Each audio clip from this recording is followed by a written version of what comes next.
Okay, here's a short message, hopefully. This is regarding narcs.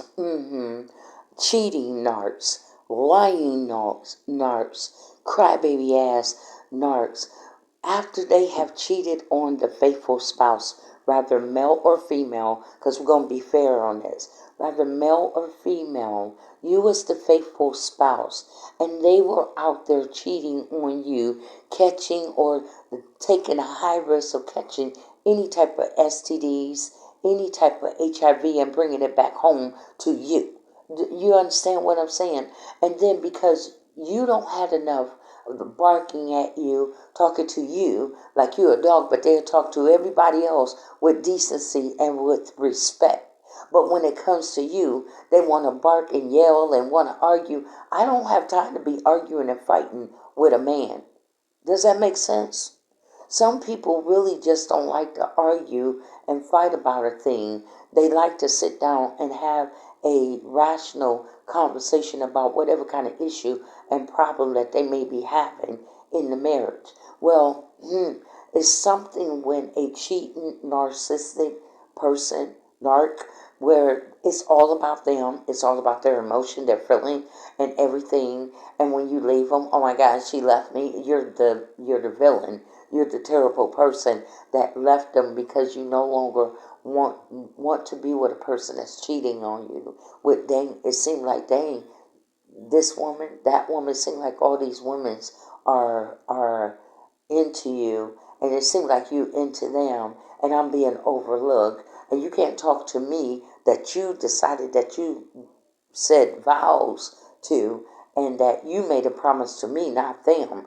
So therefore, you can't understand why your wife is mad or your husband is mad. You're going around cheating with everybody else, all these men, and then you want to bring something back home to your husband that's really being faithful. He's just working hard and he's working long hours. He really is not cheating on you. Some of these men are not cheating on these women. They're cheating on the men. Some of the men are not really cheating on women, and some of the women are not really cheating on the men. They get with their friends, they get with their family, and because the guilt is riding inside of them so heavy, they get to talking with their family and how you did them this way and you left them this way and you abandoned them or whatever. So they twist the story around to make you look like the bad person when they were the one that broke the marriage vow. They were the one that was doing the dirt while you was being faithful to them. You understand? Narcs are a trip. You know what I'm saying? And then when you're trying to get a divorce, then ain't no woman gonna take what I work hard for. Dude, I hate you so much right now. I don't give a damn about your things. I don't give a damn about what you possess. All I wanted from you was just a piece of dang paper and for you to pay for it. That's it. That's so much of a easy divorce deal that you could ever get in your life. You know what I'm saying? I'm done. It's like I don't want you. After all those women that you don't slept with, I'm a clean woman, and I value myself. And I'm not going to be the type of wife. I don't know what kind of image that you're trying to project out there for your male friends or your colleague. But I'm not one of these wives to sit up there and be around abuse or negativity for too long. I'm up out of there. I'm gone. Or it takes one, I'm out of there. I don't have to sit up there and because I made a marriage vow and put up with somebody that's sitting up there basically abusing you, mentally, emotionally, financially, wants you to be broke while he riding good. He living good, but he loves seeing you broke because he have some kind of little assumption in the back of his head that you'll come crawling back to him, that you'll track him down and run him down and then start begging him for money. I don't have to beg somebody for money that I'm married to. I don't have to beg. That's not gold digging. And I don't have to sit up there and have to feel like I'm the one that was in the wrong for the cheating. Or the barking at you. I don't want a dog. If I want a dog, if I want something to bark at me, I can easily go get a dog. A dog barks, but a human being, a male or female, they speak with you, they communicate with you, they actually hold a conversation with you, they talk with you. I didn't marry a barking dog for you to jump on his command because he says so. Wait a minute, that's not how this works. Because you must be married to yourself. Because that's not how that works. And I'm not putting up with no more abuse, period. I'm not putting up with it. I'd rather just be by my dang self if that's how it's going to flow. I'd just rather be by myself. Shoot, I'll marry an AI. I guarantee you that I ain't going to have no arguments. It'll probably break down every now and then, but I ain't going to have no arguments. I don't have to worry about no AI being unfaithful to you and bringing you. Look how that looks. These people are going out here sleeping carelessly for some ego stroking, or so that she can say, well, this man, my husband, and I think that I'm attracted, but at least these men think I'm attractive. But look how you got to dress in order to get the attention from them. You're just a body and a cum dumping woman that men are just using because they see your neediness. You're needy for attention. That's it. That's why you wear the tight dress. That's why you're trying to get all these men's attention and trying to lay down with this man or that woman because they always need their ego stroked. They always got to feel like they need to be in charge of everything and everyone because they lose control when you have your own independency, when you have your own mind, when you have your own money, and they're not healthy people because healthy people will want you to be healthy. They will want to see you healthy. If you working and making your own money makes you happy, well then why would they block you? Why would they try to cock block you? Why would they get their friends to try to help them, try to help cock block you? I mean, if they really love you, they should want you as mental, emotional, spiritual, physical, as healthy as possible, wouldn't they? Exactly. So why would they want to leave you in a financial ruin? Why would they want to leave you emotional distraught or mental distraught? Why would they want to leave you where they're supposed to be protectors if they're husband and they got everybody talking about their wife with him? You understand? And especially if you have a husband that used to be in the military and he gets his other little military friends to help him out. You understand? Or he got those particular friends that's in certain position that'll help him out because he'll manipulate the story and over exaggerate the story. You understand? So that everyone, oh, I'm sorry to hear that. I don't know what's getting into women these days. All that bull crap at the end of the day. You understand? At the end of the day, it just some people will say, why are you carrying your ex-husband last name? Because it's easy. He won't pay for the paperwork. If he go pay for the paperwork, then I will get my name changed back to Davis, period. But at the end of the day, they're not doing the paperwork. It's easy to write down 3 letters, then a whole long name on the end. At the end of the day, all of my important documents and business affair is in that last name. That doesn't mean that I love them.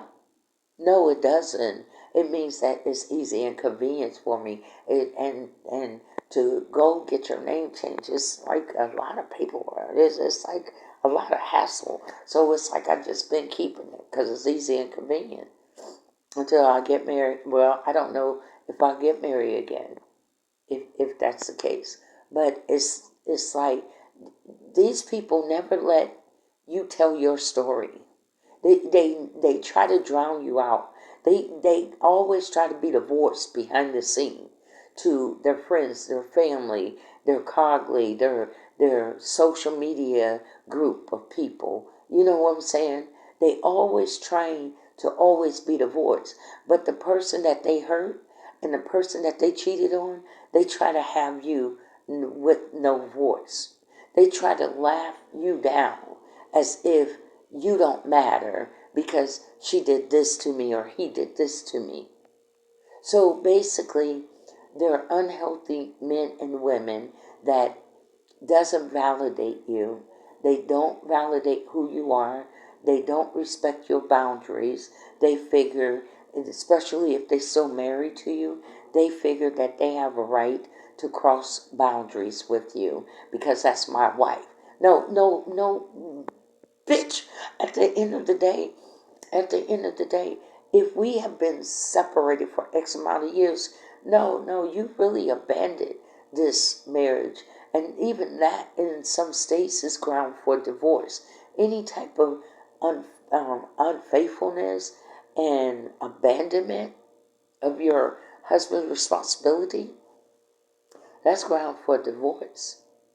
And it's like, I don't give a damn about your things. I'm not a materialistic woman. You understand? I function in this world because you need money to function. You understand? And then when you live in a house, you need certain things in your house. You understand?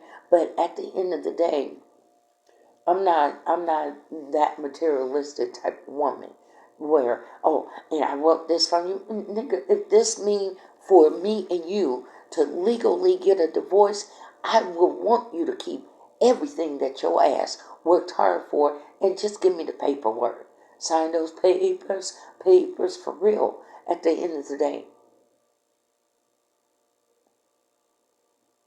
When you're trying to get away from them, because they claim to everybody how much they hate you, well, why don't they divorce a person that they hate?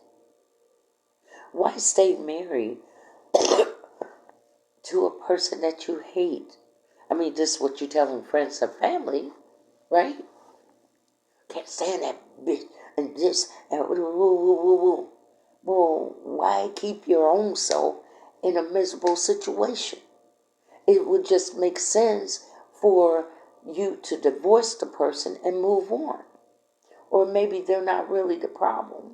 And maybe you find it very hard to divorce them because you effed up. You effed up with a good person. And you figure that if you hold on to the divorce piece of paper, that there's a possible chance that they'll come back to you. Or you can just easily slide your way back into their life and their heart. How is that? How is that? I wouldn't even do that to them after they don't move past the hurt from what you did to them and they have healed from it, or they're still healing but they're doing good. They coping well, and then you're going to try to interrupt their healing or to come back in their life and discombobulate the situation even more worse. You understand? If they were still able to forgive you after all what you've done to them, and they still try to come back to you with forgiveness in their heart, and you still acting the same way, you sabotaged your own marriage. You did that to yourself. You did that because you thought that you could still come back or you could still talk to that person like you did back then. You could still argue with that person like you did back then.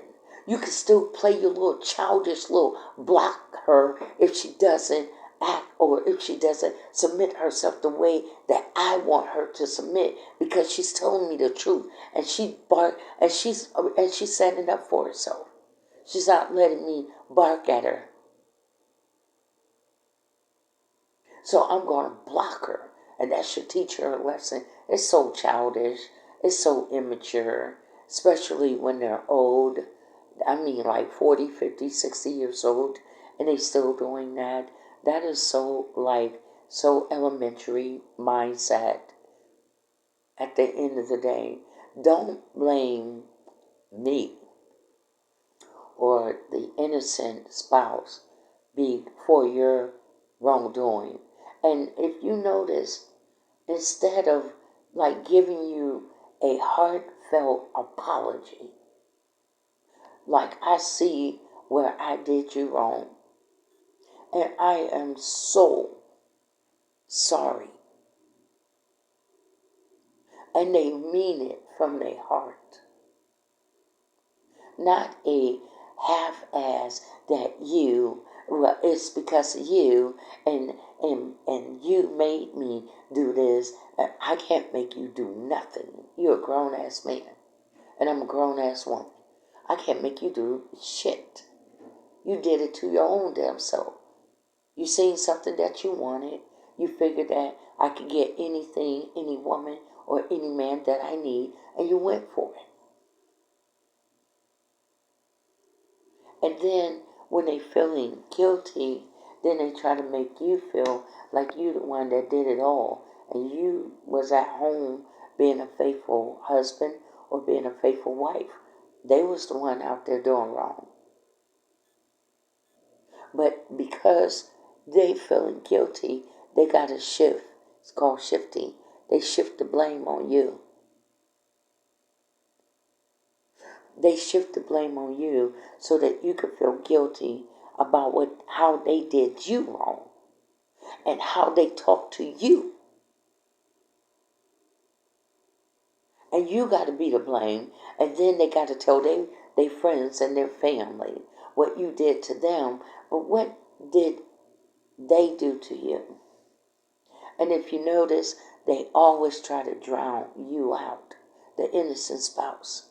They always try to drown you out where you don't have a voice. Because, see, a liar and a manipulator and a gaslighter got to sit up there and stay ahead of the game.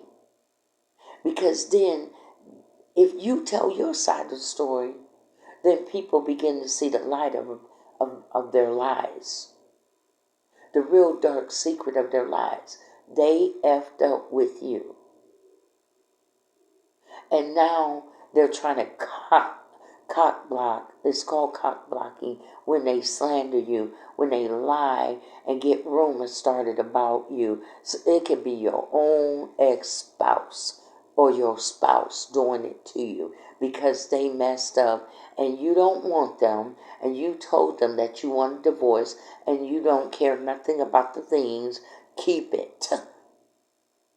And so they're cock blocking by name calling, slandering, harassing you, stalking you, following you, or whatever that they call themselves doing to try to keep other people from you, try to isolate you, so that you will be so isolated that you'll be so desperate and come crawling back to them because you don't have no one to turn to. All of her family don't want to have nothing to do with her. All of her friends, they don't like her. Everyone is turning away from her. Especially, there was this one woman, and I don't know why people open up to me, but they do. And she was telling her story about her husband. Her husband was a police officer.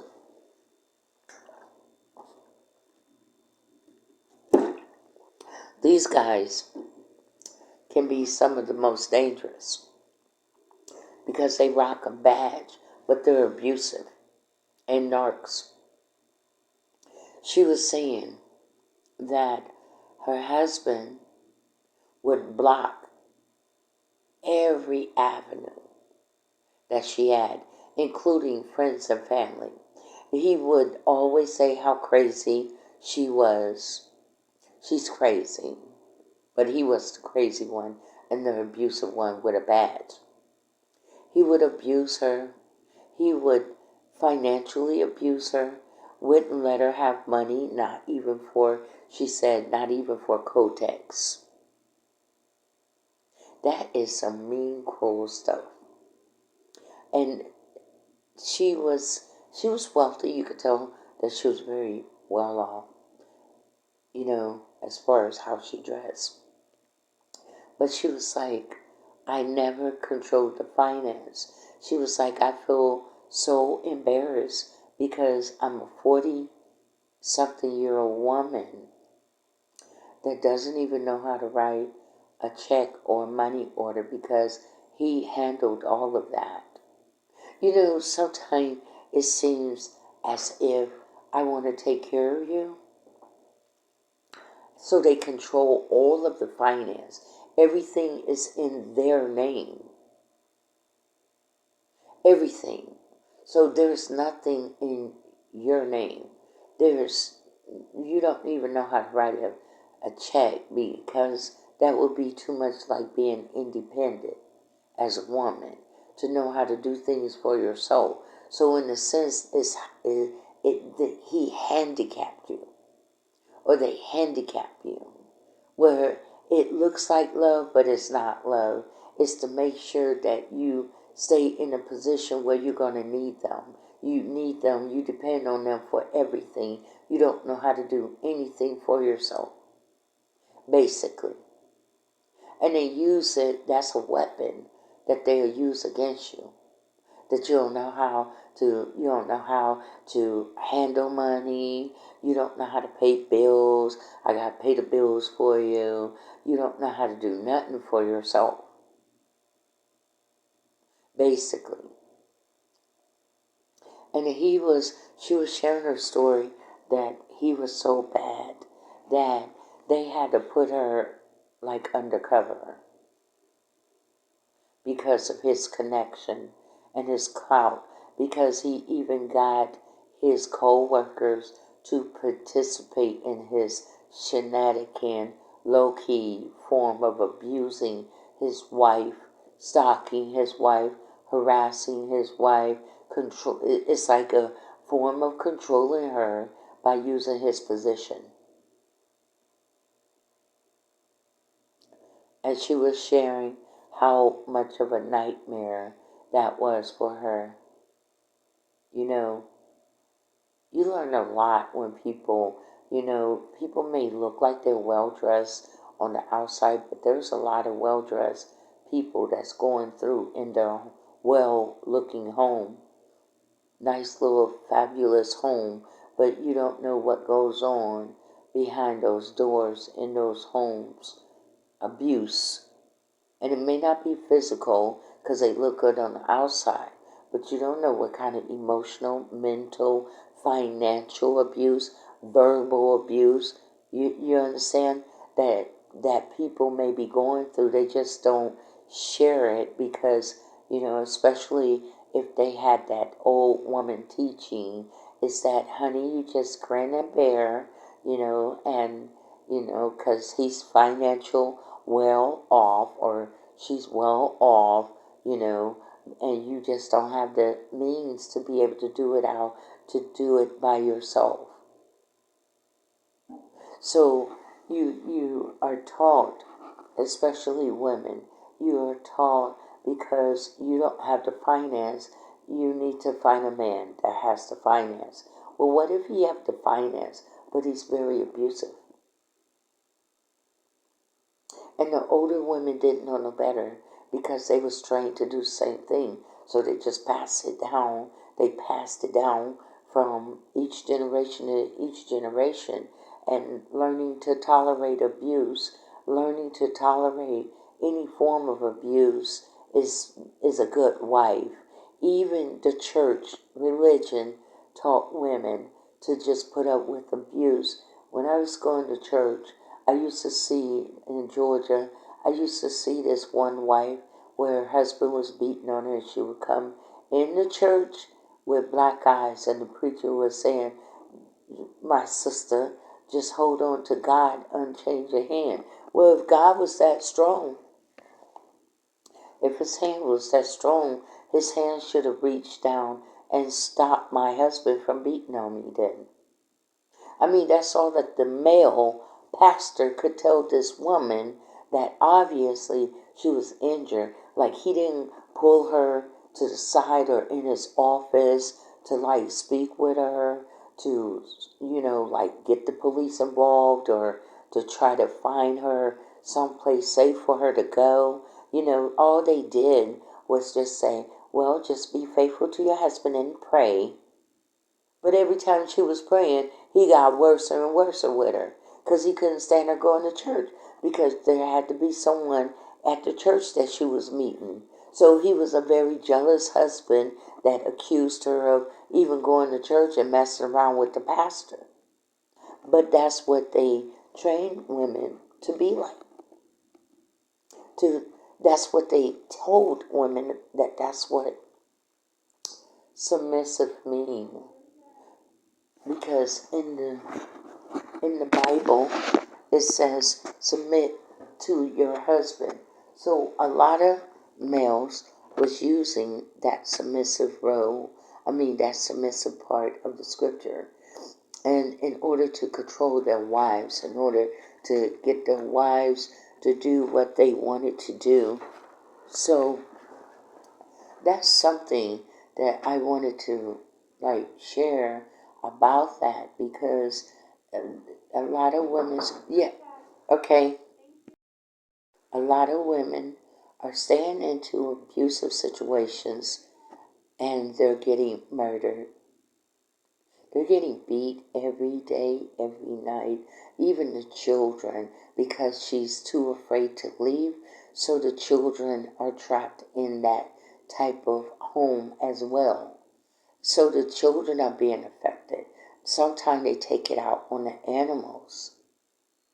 And then they blame her or whoever the abusive person is. They blame her for you made me hit you. You made me, you see what you do?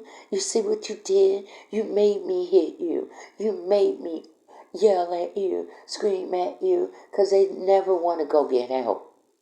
They always think that they can therapeutize their own self. They always forever, I'm working on myself. That's good. Do you have a psychiatrist or a therapist to help you? Because your type of self-therapy is not working. The honeymoon period. You know what I'm saying? The honeymoon period that a lot of places need to always be doing group therapy. There should always be positive peer group therapy where people can just talk about their abuse experience, and then with narcs and how they blame the victim, or I really don't like the word victim. They blame the particular innocent person for everything wrong and abusive that they did to them because now they're feeling guilty. It's like the cycle of abuse. At first they're charming until they get triggered. And then once they get triggered, they become abusive.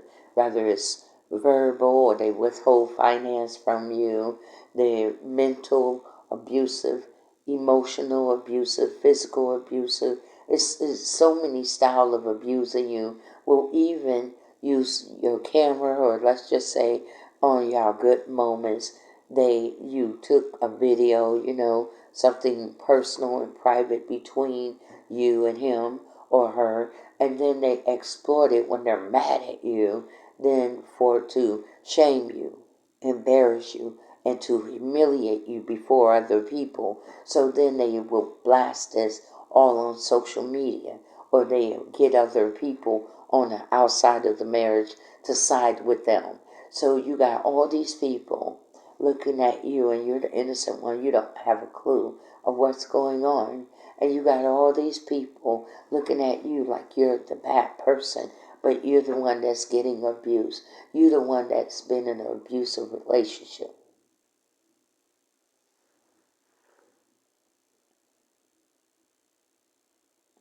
So, okay. So, hopefully,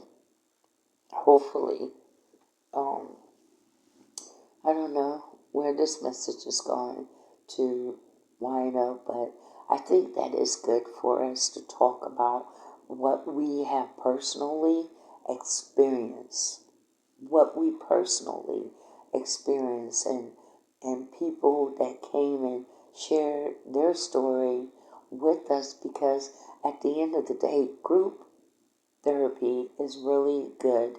Group session is really good because you get a chance to share with people that has the same similar experience as yourself. Basically as you. You know what I'm saying? And sometimes people of your peer can say something to help you more than a specialist. Somebody that's been to school for it, but they never been through the experience. So it's like people that went through the experience of their abuse, whether verbal, he will always put you down, or she will always belittle and degrade, or sly words, or belittle your appearance. That's another sign of an abusive person. Whenever they dwell on what you look like in your appearance, that's them trying to belittle you in the midst of other people. They're trying to degrade you. We have to identify the behavior of abusers so that anyone, even the people that they're trying to convince to come up against you, they are able to identify that this man is an abuser, and she's probably trying to get away from his ass. That look how if he's showing this to us, well, how is he with her behind closed doors, or she? Because it's two ways, right? So if it's if if they're doing this in public, they're basically exposing, if you pay attention and listen to his or her words. And they're doing it and they need a crowd. Why would you need a crowd to solve your own marriage problem? This is between you and your wife. Why do you need a whole crowd of people to attack your wife or your husband? Why? Why is that needed? Why do you need social media people opinion about your wife? They didn't marry her. Because they love to entertain other people. They love to embarrass, humiliate, or shame their spouse, the innocent spouse. That's a form of abuse. That's abusing that person. Except now it's not just one person abusing her. Now she got a whole group, a gang of people abusing her because of based on what the guilty spouse been telling them. And especially if they're family, the first thing that you're ready to do is, oh, that's what she did. Of course you're going to side with family, but then at the end of the day, he or she been manipulating the program. So we say men and women that's been abused by these type of people, man, and they have to go get a group to make you look like the villain. You're the villain. But that's what narcs do. They flip the switch. They flip it back on the person that they harm, that they did wrong to, or that they abuse. Do you know a cheating husband is an abuser, or a cheating wife? That's very abusive because you played with someone's emotion and you made them feel like you loved them. And then you turned around and betrayed them. That is emotional and mental anguish. That is still abuse. And then when the person forgive you and they accept you back, then you turn right back around and do it again. Or when you physically touch them, they say, I'll never do it again. and then they forgive you, and then you do it again. Then what you're doing is going to create a pattern. If she or he doesn't get out of it, it's going to create a pattern that you're going to get comfortable with hitting. You're going to get comfortable with solving your problem with hitting. You're going to get comfortable with verbally put downs and sarcastic little jokes and stuff. When they're joking, they will make comments about what you look like, how fat you're getting, how skinny you are. Oh, I'm just joking with you, babe. Don't take it to heart. No, but still, when somebody love you, they kind of choose their words wisely with you because they don't want to hurt you. But a narc or abuser, they do it on purpose. Everything that they do is intentionally to inflict abuse on you somehow, some kind of way. Do you believe that? Yeah, it is. So hopefully, if you're in a very abusive relationship, even the signs, go to the domestic violence website and learn for yourself the cycle of abuse and the signs of it and how they behave, their traits, their characteristic, and their behavior. That charming, overly charming you from the start, what do you got to hide? Can't keep stable relationship with men or women.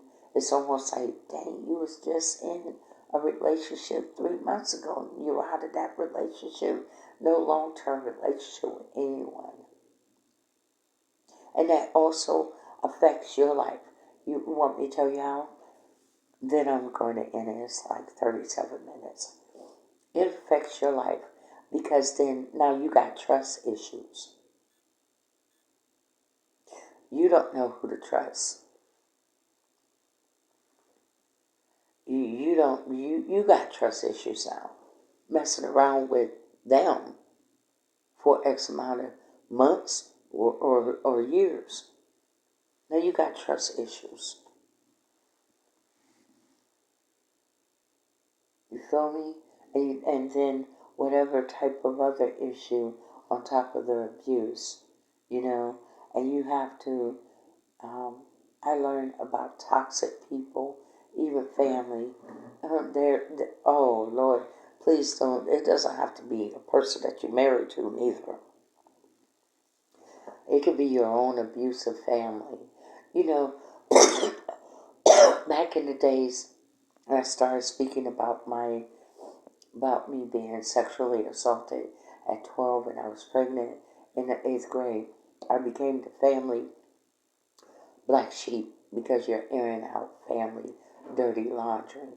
But it couldn't stay inside of me because it was hurting me. You understand? And so they gave me what you call the family silent treatment. You know what the silent treatment is? Where they don't talk to you. That's their way of making you feel like you did something wrong. And you was the one that got abused at that age. You was still a kid. How was I wrong? They was the adults. The adults were supposed to love and protect me from any form of abuse. But I never got that. You understand? I never got that. And then sometime when these type of particular men or women learn that you have been abused, do you know that they'll try to do that same thing to you? You don't open up and you don't share that part of your life with them. And do you know that they'll try to feed off of that? So my family does this stupid ideology thing that they do. They cut you off. Ignore her. She doesn't know what she's talking about. They're abusive too. People of your own family can be very abusive. You're that one that they need to try to inflict hurt and pain on. You're that one in the family that they don't want to talk to, so they leave you feeling isolated and left out. Why? They do it on purpose to try to hurt you. They ignore you. They don't want to acknowledge you as family. They will, they could be family that you never met, but they will never reveal to you that you family. And I love you. I don't know. I haven't got a chance to meet you and sit down and talk with you, but I love you. You know what I'm saying? They're not a loving family. Like, I didn't come from a real good loving family where people hugged each other, and like me and my kids, we tell each other that I love you. You know what I'm saying? I'm not going to say that we're perfect, but I didn't want my family to be that way, my own personal family that I had. I wanted us that even if we not talking, like we could be like cats and dog, but we would call each other and say, I apologize, I'm sorry. Because there was something that was taught to me. Never go to bed angry, because that person could die on you and you'll never have a chance to say I'm sorry and I apologize. And I think that that's why I have so much peace in my heart after the murder of my son. Because, I mean, me and my son, oh, we can have our arguments. We go like two bulls bumping head. He was just like his mama. Strong will, strong and strong in what he got to say. So at the end of the day, we would have those mom and sons moments, but we will always go back and apologize. He said, Mom, I'm sorry. I said, Antoine, I'm sorry too. Or I apologize first. I didn't want him to feel like he was always in the wrong. So it's like, Antoine, I'm sorry. Yeah, I apologize. You know what I'm saying? So because some parents don't do that with their kids, I chose to do that. That if I'm wrong, I'm wrong. And I was wrong for that. So I apologize for that. You know what I'm saying? And we didn't have one of those moments. We was not beefing. So, and he left where I didn't say nothing mean and cruel to him. And he didn't say nothing mean and cruel to me. You understand? We was getting along. We was best friends because he was one of my best friends to talk to, my son. And so I don't feel bad. I miss him, but I don't feel bad because we didn't say some hateful things, because that would eat me up. That would be eating me up right now if I would have said something so hateful. You understand? But that's why I treated my children. I raised my children to be different than that. I raised them to apologize, never go to bed angry with each other, because you never know if you may not see that person again. And you can't go back once they're dead and apologize. You can't go back to apologize to a dead person. You understand? So I didn't have that in my family. As you can see, like, my friends are not dumb, even if I try to play it out, because sometimes you could love your family more than they love you, if you will. You know what I'm saying? And even when I was growing up, they said, Crystal, why do they treat you like that? I said, I don't know why they do that to me. I don't know. Like, my friends, even from school, could see the difference of treatment. And even when my son died, it was like, why your family ain't there for you? Like, why aren't they, like, embracing you or around you? I was like, I don't know. I don't know why some treat me like that. It's been that way for years. I've always been that one in the family to be treated like that. Or they call themselves that if we don't talk to her, then that should hurt her. Like, when I was younger, and I think that they get things twisted now that I'm a grown woman and got children and 10 grandchildren of my damn own. I think they getting it twisted. that I used to have such a tender heart. I would cry over everything and every little thing. I was just a real sensitive hearted child growing up, and you could hurt my feelings then. But going through my own personal journey of life, yeah, you know, I got a backbone. So therefore, they try to use those old methods that they used to use to hurt my feelings. You know what I'm saying? But that stuff don't work no more as a 58-year-old grown ass woman. You know what I'm saying? Like at the end of the day, if I made it all these years without your ass, does that make sense? And I wasn't talking to you then. Well, then your little not talking to me now ain't hurting me. It just feel like same old, same old. You feel me? They sit up there and they want to talk about Crystal and the kids and want to speak all kind of negative stuff. They talked about me so bad that I'm not going to do this, I'm not going to do that. She just going to be in the house, having a house full of kids, be on welfare. She never going to graduate from high school. She never going to go to college. All this negative things as a child. Like my future was never meant to be prosperous and successful, if you will. Like they put curses on me even as I was a child, speaking negativity over my life. I wanted to be a singer. Nobody supported me on it. I could have been a singer and we could have been wealthy by now. You know what I'm saying? They up here struggling for money and stuff. I write books. I'm a paralegal. I'm an attorney assistant. Still ain't getting no kind of like support. You know what I'm saying? Like, sure, we can boost her tail up. Sure, we probably don't have to work as hard. You know what I'm saying? Because I'm one of those, like, if I come up and I'm eating, then my family gonna eat with me. You feel me? But I'm not gonna support somebody that haven't been there for me. You know what I'm saying? Like they got an enjoyment out of seeing my suffering. That one in the family. Like they got an enjoyment, to flaunt what they got and I don't have in the family. You know what I'm saying? Like, so that's abuse on my soul. So I don't complain about it. I just soak it all in because I'm a soaker. But I remember though. I remember who was there for me.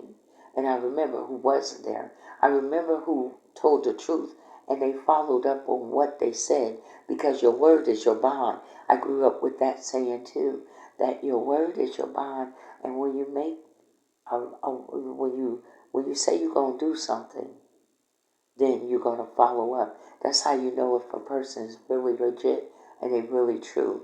Because they will do what they say. Their word is their bond. If they lying to you, they ain't go back up with what they told you that they was going to do for you. They're liars. And just didn't want to have nothing to do with you. And for some reason, some members of the family act like I'm poison. I'm contaminated. No, that's their way. That's abusive. That's their way of abusing you again. That's their family way, their family group, because you don't have to have outside strangers to do this to you. It could be your own family member doing this to you. Grouping up on you, grouping up against one person in the family.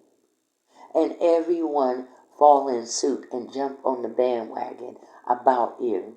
And this could be a jealous sister that get everybody going in the family. And you can have a narc as a sister. You can have a narc as a brother.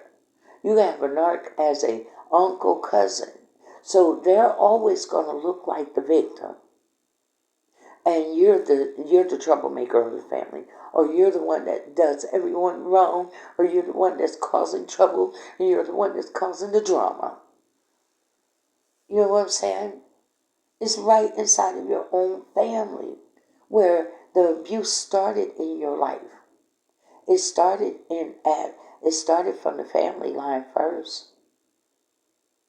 Playing favoritism over brothers and sisters, making them have animosity and resentfulness,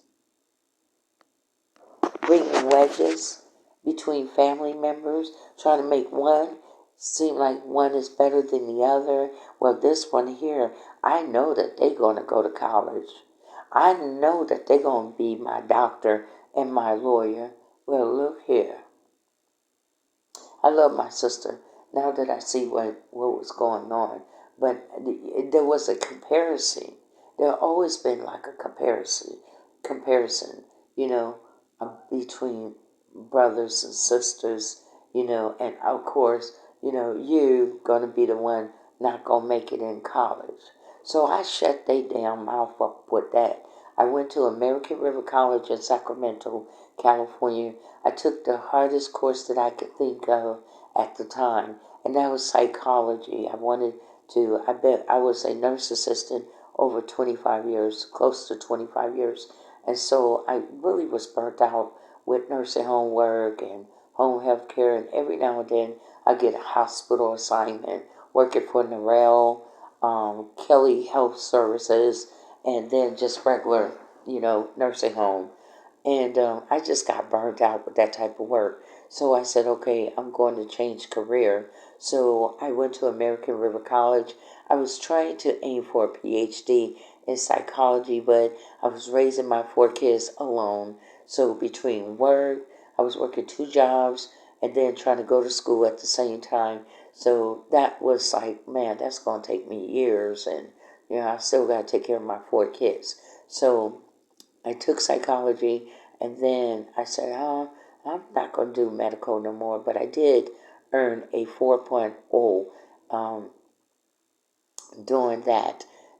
And then I said, okay, I'm going to switch over to something harder because I was labeled as a severe mental retarded black child, incapable of learning in the state of Indiana. So therefore, it stuck with me for a long time. And I said, it's amazing how I can pass state board tests as a certified nurse assistant. You can't just go into a nursing home and just say I'm going to start working on patients without proper training and without being certified. But I passed those tests. So a severe mental retarded person incapable of learning will not pass state tests, will not get a 4.0 in psychology, will not. Then I switched over. I went to ICDC college. Anybody know about Master P's son, Romeo? He was advertising that, so I seen it on TV. So, and I was right there in Los Angeles at the time. So I enrolled in ICDC college and I took psychology. I said, okay, the law is complex. So I know if I could do good in the law area, I'm not severe and mental retarded and incapable of learning like they don't put on me all those years, right? So I took the course and I was going through some things, but I stayed in there with my program. And I got nothing but A's and B's, couple of C's I think I got on my transcripts. But I was knocking it out. I was soaking it up because it reminded me of the Bible. And I love the Bible. So it's like the law and the Bible goes hand in hand. So I was soaking it up, and I was acing my exams. Like even some of the people that was already working in the law school, I was outdoing them. And I'm considered as one of those ghetto black chicks, if you will, because I'm not all prone and extra proper, if you will. So therefore, I'm acing this stuff. I'm acing it. A's and B's in it, and then the teacher that taught the class, there was 2 teachers, 2 attorneys that taught the class, and Yolanda, she was a black woman, biracial, and just by her walk, spoke of authority. She used to be like a public defender in Los Angeles courthouse, and she was like, oh, it just got too overwhelming, so she decided to take the job in teaching paralegal course. And the way how she taught it was where it was a lot of round the way girls, ghetto girls, in there, and a couple of people that was already working in a law firm. So she taught it where we can understand from a street perspective. Like, oh yeah, we get it. Okay, so if she go in and she go ahead and jack a pack of meat, okay, there's a gray area in the law that the judge may, see the gray area that she went in the store, took a pack of meat because her children was hungry at home, and he'll probably have more leniency on her. Okay, I get it. But the other attorney that taught the class, he was like that, dry eye. It was a commercial about eye drop, and he would talk slow and dry, and that's how he taught he lectured the class. So it was like, oh my gosh, I hope I pass his exam, because he put me to sleep. But I did good on his exam, you know. Sometimes it's the way how a person may teach you that you don't get. But if they break it down real easy, that's what I do with my messages. Even when I Bible study, I had to try to add like a little streetness in it. Because some people, understand, what I'm saying, when you break it down for them, in real people terms. So, therefore, like I went to college. I was like, now what? So, you know what I did?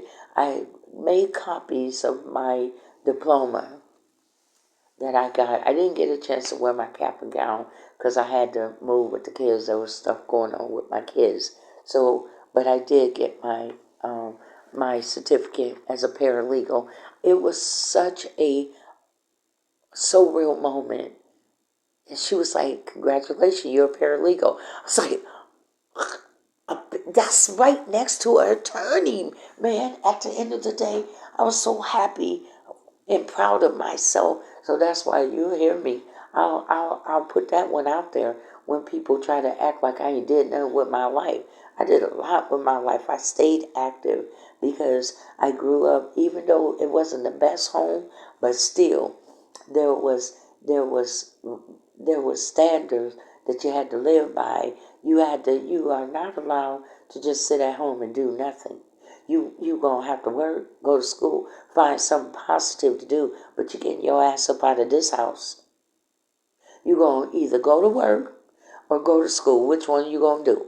Because you cannot just be sitting here watching TV all day long. Get up, clean. Get up, go clean something. Your room clean. I mean, we had to always do something active and positive. You got to always do something good. So that's the good thing that came out of that. That's what I can say. And so I was in the JTPA program. That's where job training for the youth to keep yourself out of trouble. And I got award for that. I joined the Hansel Center, and you get, certificate for that. I took up daycare center. I was going to be a daycare provider. So I went through that course. I worked for El Camino Daycare. I was like a preschool teacher for the daycare. And then I worked for South Bend Housing Authority under Miss Geraldine Johnson.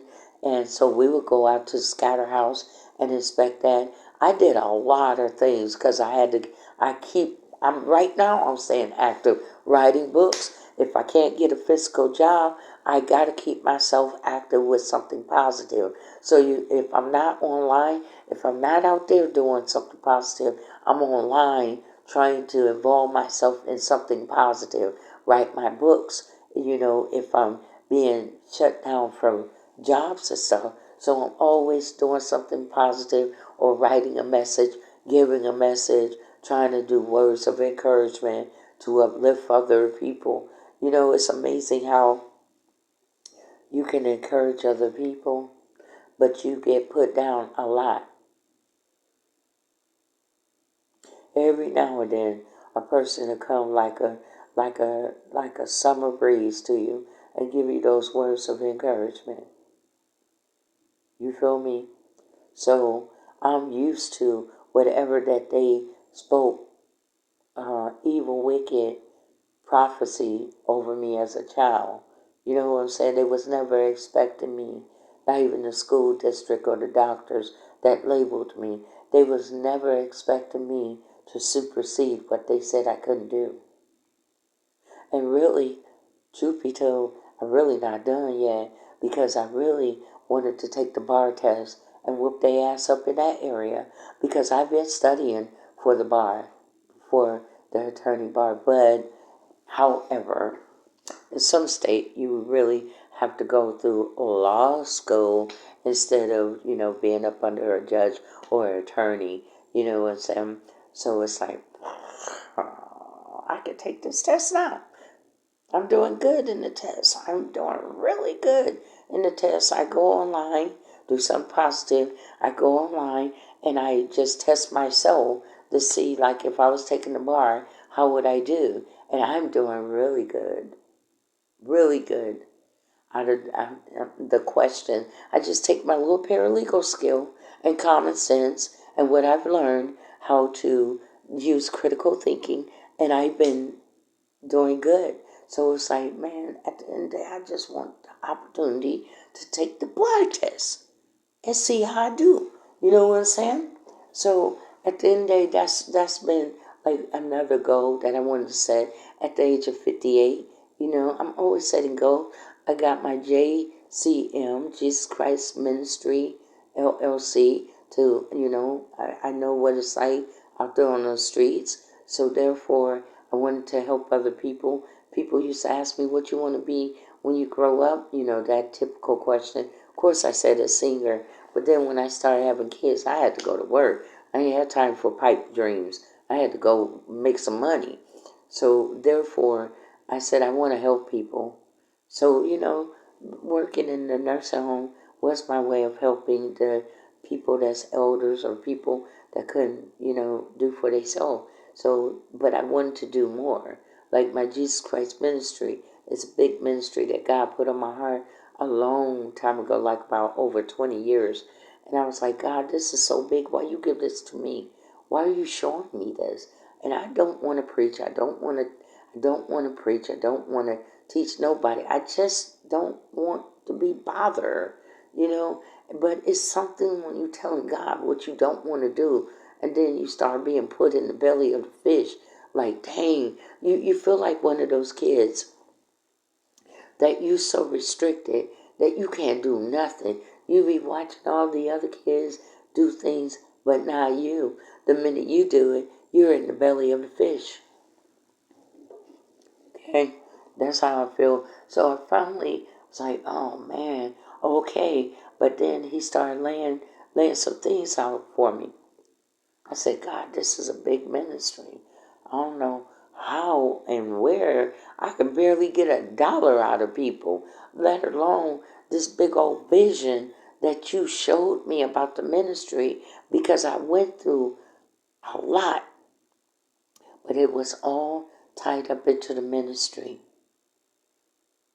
And I heard a pastor say, everything that you keep going through is your purpose in life.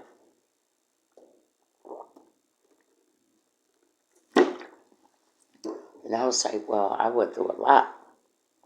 But you have on-the-job training where you can help people because you can relate to people, you feel for them because you've been through it. I never been through drugs, but I had children on it. So therefore I can relate to parents that and loved ones that you don't want to see your family members like that. But then the law has it where they're grown and you can't just force them into the hospital. Because I was trying to get my son, I was in San Francisco in Tenderloins. I was trying to get my son in the hospital, and the police said that you can't force him if he don't want to go. You know what I'm saying? So, I mean, it's like I've been through a lot. I may not broadcast it, but I've been through things where people look at my life as like, you got to be lying. No, I don't have to lie about things that I went through, and I remember. I don't have to lie about that. When somebody do you painfully wrong, you don't have to lie about that. You just remember, and you cope, you get through your healing process, and you move on, and you find not self-destructible ways to cope with it like I used to.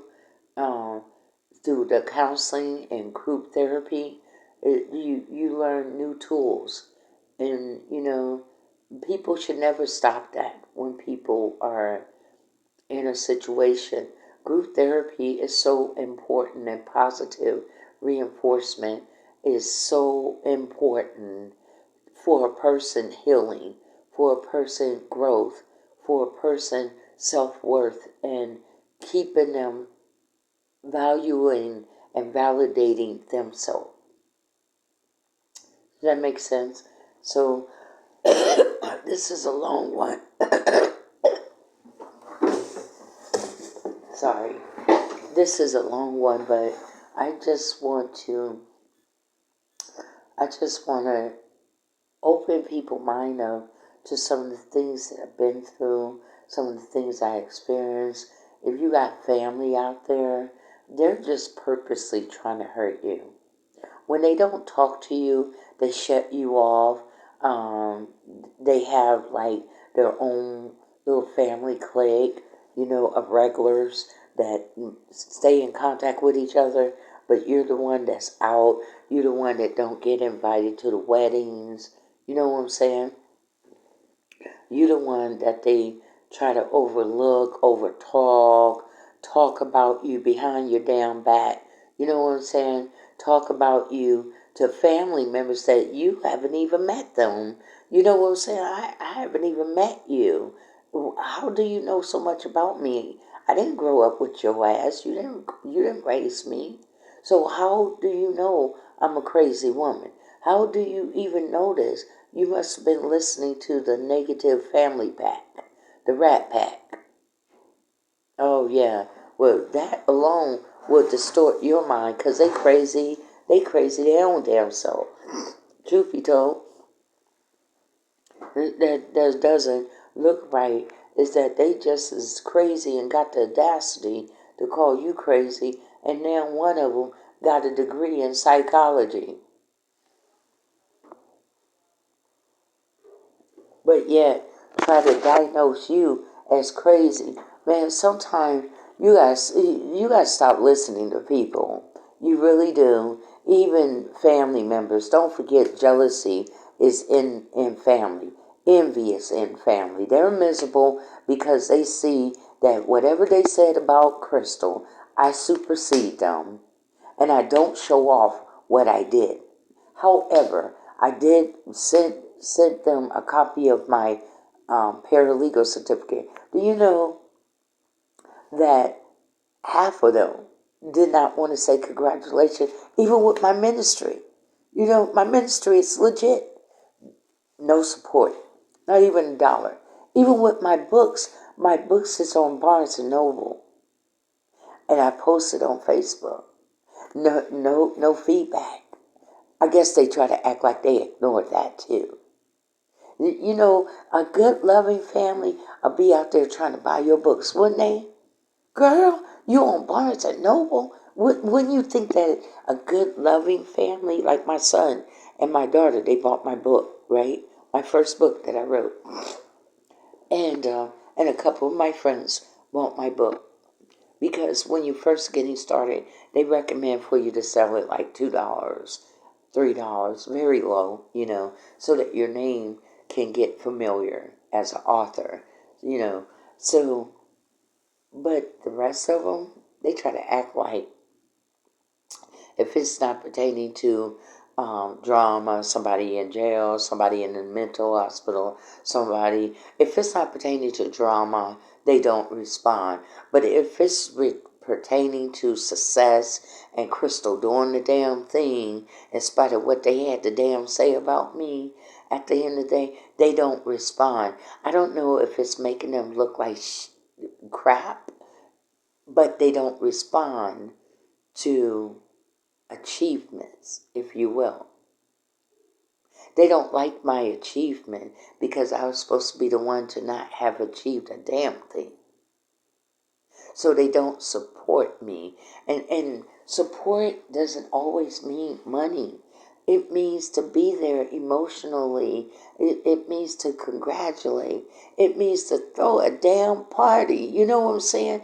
If I was really from a loving family, Barnes and Noble is like this giant of all giants bookstore. That is, and they accept my writing. That is a celebration. That's something that you will want to celebrate. That's a big achievement because your books have to be accepted. They have to approve it. They just don't accept any type of writing, any type of book. And I achieved it. You self-publish your own books on Barnes and Noble, but you still got to go through their approval, review. You feel me? So it's like, wow. Let's see, I worked as a CNA. I always worked, at the end of the day. I've been in corporate, I've been all over, been working, not just been on welfare. There was a couple of times with the 4 kids I had to be on welfare, but I was always taught use it as a stepping ladder, not as a lifetime.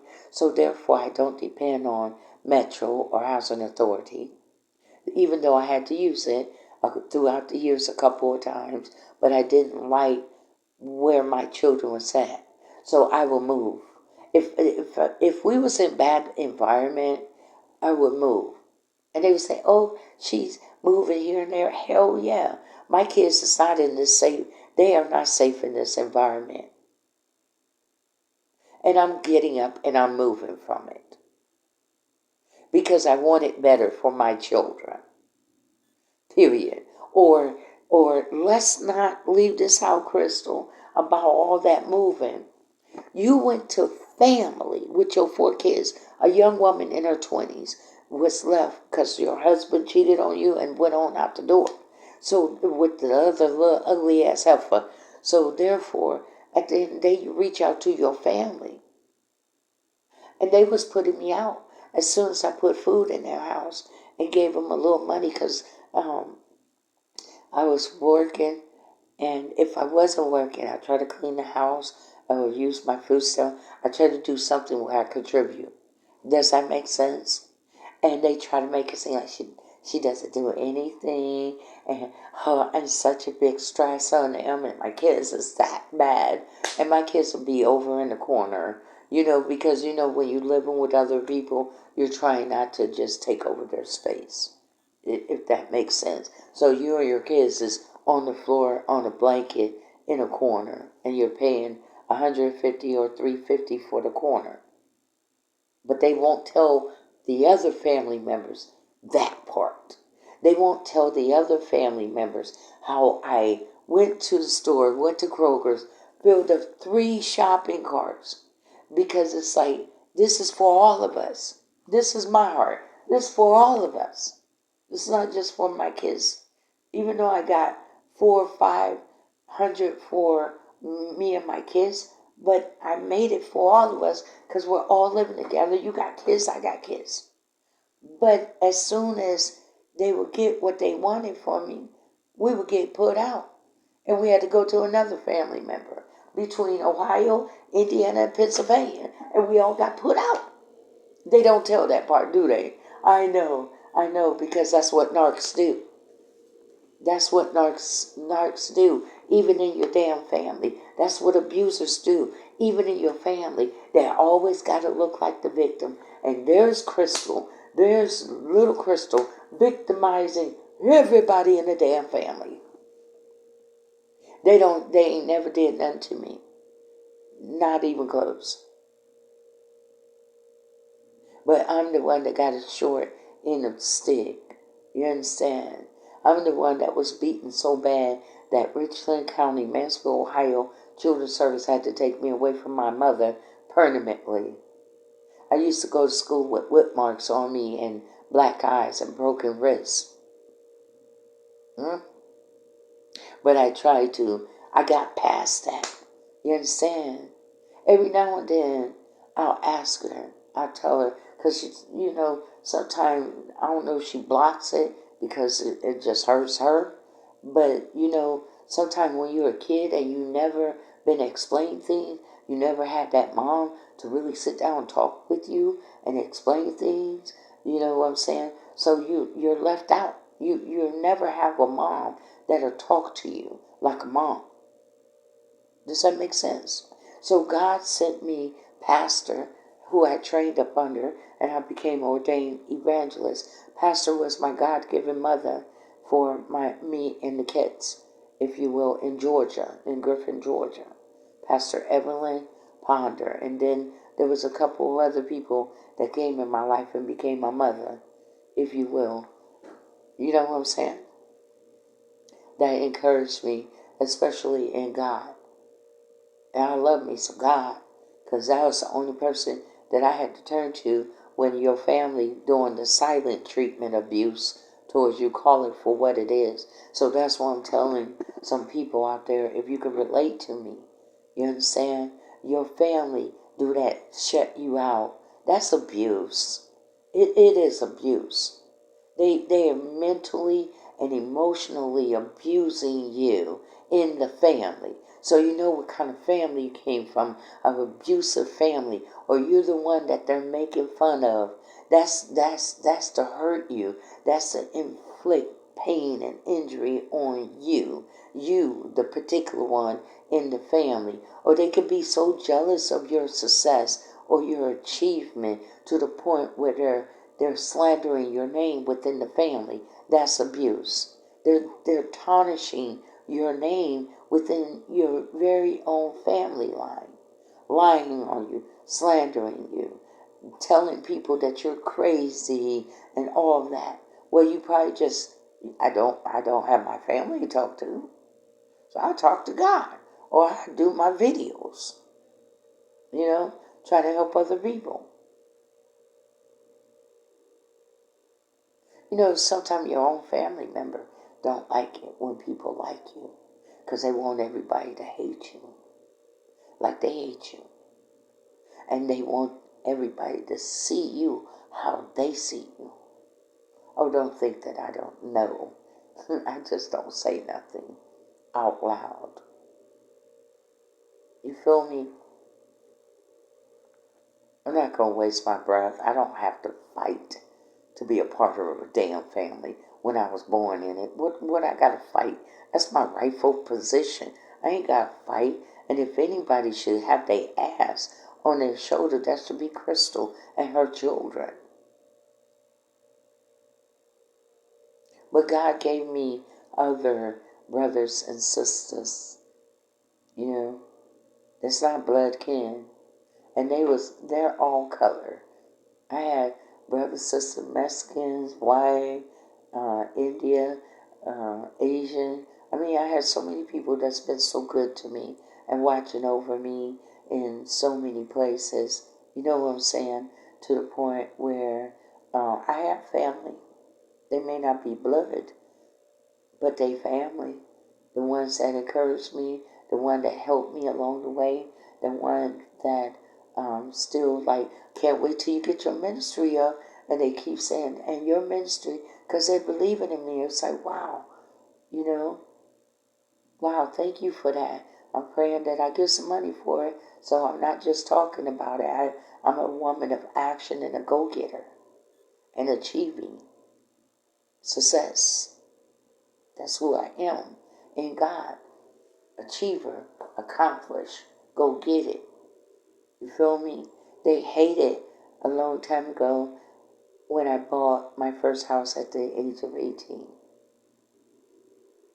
Oh, she think that she better than us. No, I didn't. That was something that happened to my father, and he was beaten by Mansfield, Ohio police back in the days in the 70s, and they murdered him. Yes, they did. And so we got a settlement, a small settlement, and I didn't want to waste my daddy money. So I bought my first home at the age of 18. I was able to get it out of the trust. And I bought a $6,000 home for myself and I was still in the 12th grade. That's how my mind was thinking. My ultimate goal, this is why I used to love Donald Trump, because he was a real estate guru, and I wanted to own real estate, lots of it, become wealthy, money girl, like Dominique. That's my money girl, and that's my baby, the baby of the family, and that was one of my goals. So I was like, okay, I bought this one, and then if I could buy another, then the kids started coming, and then the husband left out the door with another heifer. Anyway, so therefore it just changed the course of everything. Of what I really wanted to do was own property. That was my mindset at the age of 18, because I could have blew it. I could have just partied that sucker, got some of my high school friends, and just blew through it. But I didn't want to do that. I wanted to make that. My dad died for this money, so I wanted to do something good with it, invest in something good, and I did. So so I've owned two property, and then I never did land until like 2 years ago. And so I was, testing out this land. So, that didn't go too well for me, because I had flood zone type of land in Arizona, Nevada. So, but it's like, well, I get some money. I'm an investor. So I like investing in things. I don't do drugs, don't drink, maybe wine every now and then. But that's not even my personality. But they lie and say that I'm a crackhead. Really, it's like, if you've been using cameras on me, bruh, where is your camera showing a pipe in this mess? Come on, man. At the end, my personality don't even fit it, and I gotta be one of the fattest crackhead that your ass have ever seen in your damn life. I mean, I'm a big woman, so crackheads is normally skinny, bony. They don't lost a lot of weight because the stuff got them spinning. So therefore, bruh, I mean, you could have came up with a better lie. I'm a writer. I can even help you lie on me if you need me. I could come up with creative words than what you bring. You bring in stereotype words, man. I can help you out. I got creative mindset. So I can help you if you're going to lie on a person and tell a fictitious story. Do it right. Because I look the opposite of what you've been saying about me. My achievement looks the opposite. That's why you try to water it down, everything that I have achieved, because your lies is contradicting my lifestyle. My lifestyle is about God. It has been. Now, probably when I went astray and I was out there on the streets for a minute, that was a different mind state, and that was a different, younger version of me. What that got to do with my 58-year-old doing arthritis having, heart problem, stroke having, self right now? I'm a different version. So therefore you can't sit up there and family trying to remember, oh, I remember when, yeah, I remember it too. But now we both 50-some years old, got arthritis, got back pain. We ain't got time to be trying to judge somebody off of what they did 20, 30, 40 years ago. Come on now. We're too old for that. So I'm going to end it. I know, maybe I just needed to get some things off my chest. So I'm just recording it, and just hopefully it'll also help other people get some things off their chest. Either write it down or video. You don't have to show your face all the time. Just let your voice be heard for a change. Everybody else's voice have been heard. What about the victim? Or what about the innocent person voice, though? I have a voice too, and it deserves to be heard. Crystal Lashelle Wax, signing out. Peace. Deuces.